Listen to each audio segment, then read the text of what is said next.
For all its power and influence, the communist Soviet Union failed to topple America during the Cold War. They had advanced weaponry, a massive military, and footholds just miles off our coast like Cuba. The communist ideology was growing in Southeast Asia, the Korean Peninsula, and Central America. The Soviet Empire controlled all of Eastern Europe. Communism in the 20th century in many ways looked inevitable.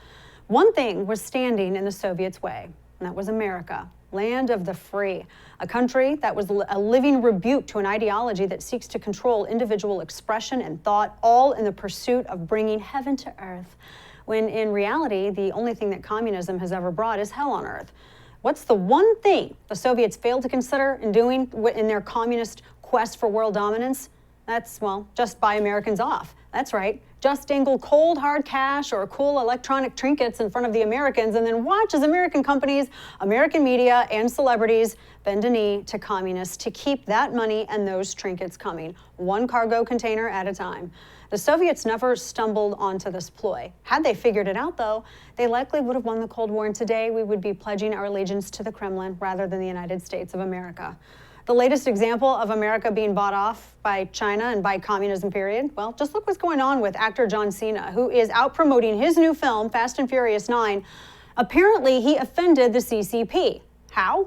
Well, John Cena said something very, very bad, wrong thing. He had the audacity to call Taiwan a country. Now, you might be thinking, but Dana, Taiwan is a country. And you would be right. But the CCP thinks that this particular free country, its functioning democracy, is actually their territory, and they want to take it back.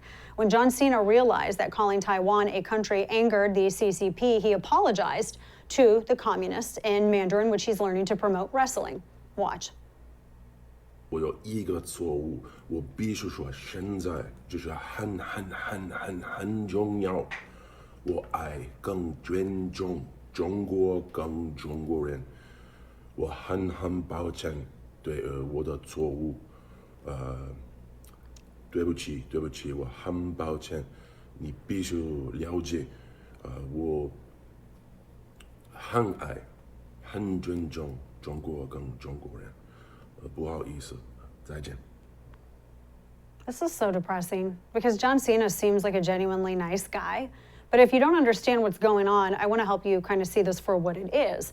John Cena and Hollywood, you know, they love money. People, I mean, capitalism is great, but the worship of money isn't. And all the money in America and the free world apparently isn't enough for some folks. They want a bigger slice of what is becoming one of the biggest markets of all, China. Fast and Furious, the franchise, has historically done very well in China. In fact, this last weekend, Fast and Furious 9 just made $135 million. So when the CCP tells you that they don't appreciate you calling Taiwan a country, what do you do if you're in Hollywood? You do what you always do. You sell out, and fast, before your movie's banned by the CCP. You bow down and you kiss the red clown shoes of President Xi Jinping, who really, I mean, he's a tyrannical dictator. He's a communist, and he's permanently appointed himself the leader of China. You could be tempted to get mad at John Cena, and really, you should be, because for all of his muscle, it seems that he lacks a spine. Or maybe John Cena just isn't that bright. I mean, it's a possibility. Here's some Jack Handy-like deep thoughts that he recently tweeted out. We turned them into corporate posters to demonstrate just how intellectually shallow Cena's tweets actually can kind of be, considering what he just did here in bending a knee to China. Transform your chaos into possibility. That's some pretty deep stuff. Our flaws are more beautiful than our filters. Yeah, very inspirational. And the last tweet from just hours ago seems to be reflecting the angst that he's currently feeling after bowing to China. Chaos will always find its way into life. It can serve as a reminder to be grateful to those we love and to those who love us. Okay. So, I mean, nobody's expecting John Cena to be Socrates, and he doesn't have to be. I mean, he's an entertainer, he's an actor, he's an athlete. Like I said, he seems really nice. I don't enjoy having to criticize him here, but, you know, he's paid a lot of money to pretend well. And when his career ends, and it will, John Cena, I don't know, maybe he can go right for Hallmark. Or maybe he can go find a job with CCP. Maybe he could come up with some new corporate posters, maybe a new one like this. When the CCP tells you to apologize, obey them so the rivers of money keep flowing. But seriously, his apology to CCP is dumb. It just demonstrates a lack of awareness. Taiwan is an American ally. It is a free country, a functioning democracy. It has a free press and a free people. We support them as we should support freedom everywhere in the world. China, on the other hand, is a geopolitical bully, a communist regime that supports outlaw states like North Korea, a country that builds military bases in international waters because they feel like it. They disappear journalists and religious leaders and scientists because they can. Nobody does a thing about it. Criticize the CCP leadership, and you might not ever be seen again. Maybe John Cena doesn't know that China has detention camps where they've detained 1 million Muslims, well, the Uyghurs in northern China. Some even call this genocide by the CCP, because it is, because of the forced labor and sterilization of these people. So why does the CCP do this? Because Uyghurs and their beliefs, they're Muslim. CCP doesn't like their, what they call extremist views. Communists aren't really big on religion because they much prefer you worship them, the government. Religion is competition to the government.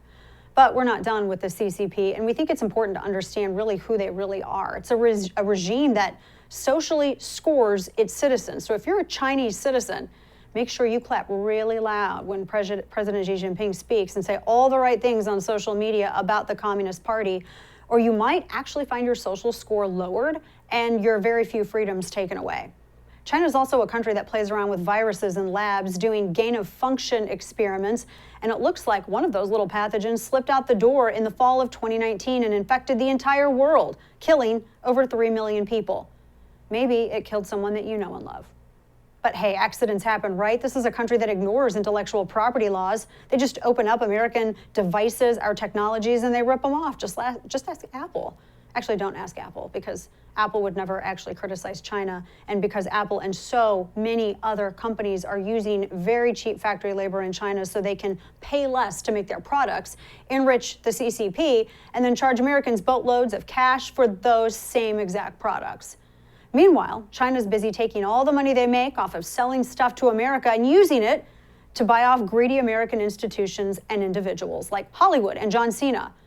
But honestly, we've bashed John Cena and Hollywood and corporate America enough. Yes, they deserve it, but they're also full of virtue, except when it hits their pocketbooks. But maybe it's time that we actually be honest and take a hard look in the mirror and ask ourselves a question. Are we all a little bit John Cena? I mean, if we're honest, we've all gotten used to cheap stuff from China. We like our iPhones. We like our video games. We like TikTok, I don't, and Zoom, some of you do. We like cheap furniture and toys. We don't like it when John Cena's bought off by China. And he was, let's be honest, it's disgusting. But maybe we ought to put down our own stones long enough to realize that we are all guilty to some degree of the exact same thing which we find him guilty of.